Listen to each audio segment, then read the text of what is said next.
And one of the things that pops up in my mind right away is the controversy around the use of soy.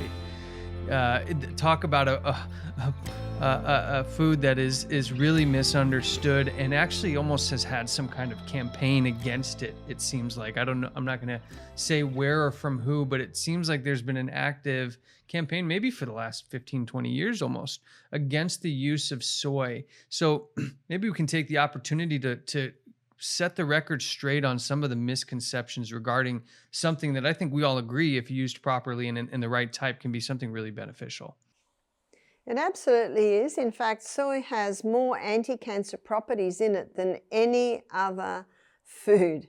So it's a pity to throw the soybean out. I say it's like throwing the baby out with the bathwater. But soy has been tampered with. And in America today, the soybean that's grown is called Roundup Ready. It's been genetically modified, so there's problem number one. Anything that's been genetically modified has the ability to tamper with our DNA. So genetically modified foods shouldn't be touched. So it's been genetically modified, and one farmer told me this. He said to me, 5 times before harvest, the field is sprayed with Roundup or glyphosate, a very dangerous poison.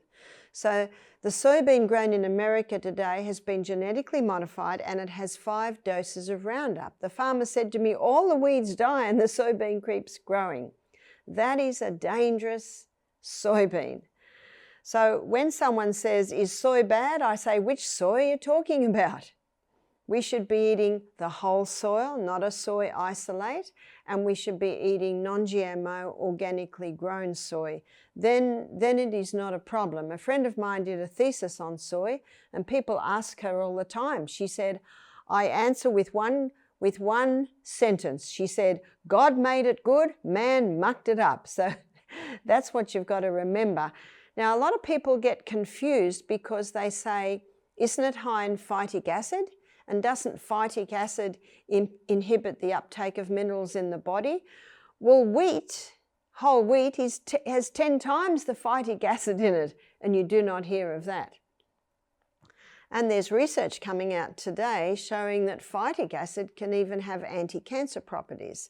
So it's all got to be taken in consideration. I also have people say to me, but it's high in anti-nutrients. I said, yes, that's if you eat a bucketful of soy a day. We're not eating bucketfuls of soy a day. And the same anti-nutrients that are in it, God put there to help resist bugs as it's growing in the soil. So again, all have it, but it is not a problem unless, of course, you're eating truckloads of it, and it's impossible to eat truckloads of it. Another claim is that it has estrogen in it.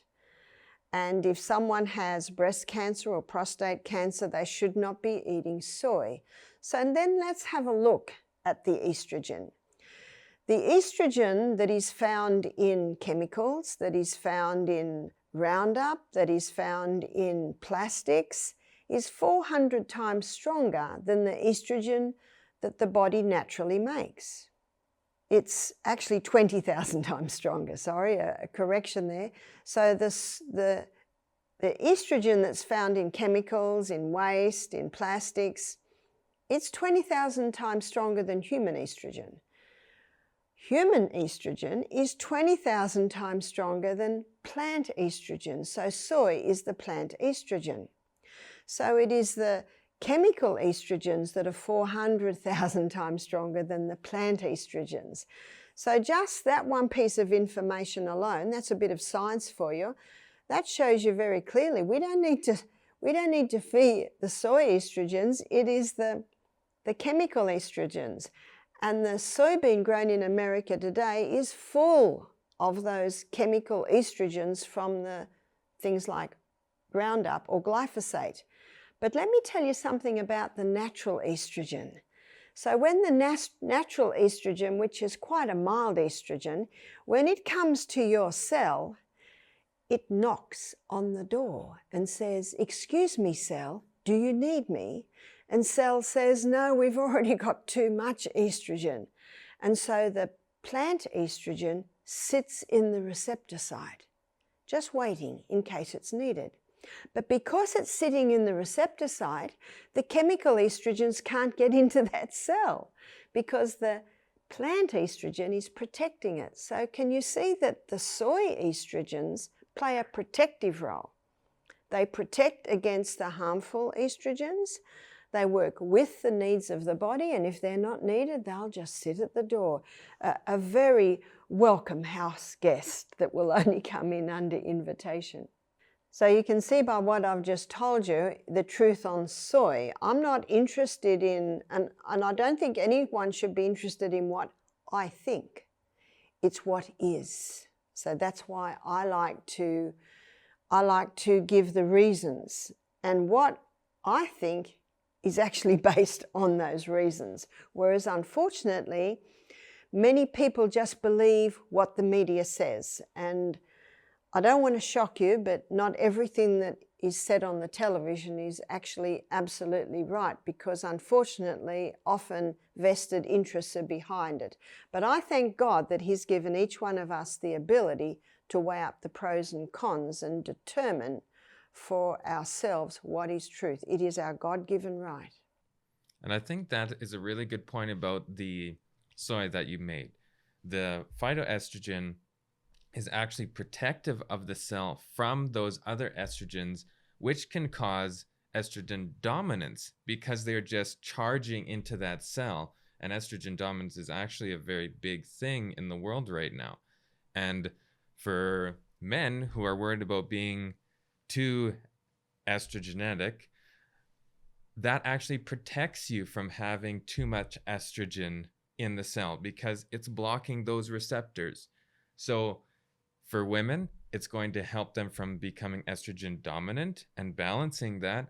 And for men, it'll help you from having too much estrogen. So it works both directions, just perfectly how it was made naturally, as long as it's not a GMO version of that soybean. That's absolutely true. And what you say is right, Mackenzie. The estrogen dominance is causing all sorts of problems today. Estrogen is not bad. It's only when it's in high amounts, and the plastics, the chemicals there, and the genetically modified soybean, they're adding to that estrogen dominance. So with men, yes, it's not only that they can be effeminate, but it can even affect their sperm. It can even affect many things that are happening sexually with men. But with women, high estrogen opposes thyroid function, so a woman can get thyroid problems. High estrogen can be the cause of fibroids and cysts developing in the uterus and on the ovaries. And you know, we have so many couples today that are having trouble having babies, having trouble conceiving, and what we're talking about is part of the problem. And one thing to note is there's a lot of things said about soy. Let's take the phytoestrogens in the soy. But what people don't realize is how many other foods they're eating that aren't attacked that have just as much or more phytoestrogens than soya has. Like flaxseed, for example, has very high amounts of phytoestrogens. And nobody's talking about not eating flax because it's dangerous for you. So you have to, look through the actual information, not just hear a number and say, oh, look, there's a lot of phytoestrogens here. That must mean this. But look at all the rest of that and how those play into that. That's absolutely right.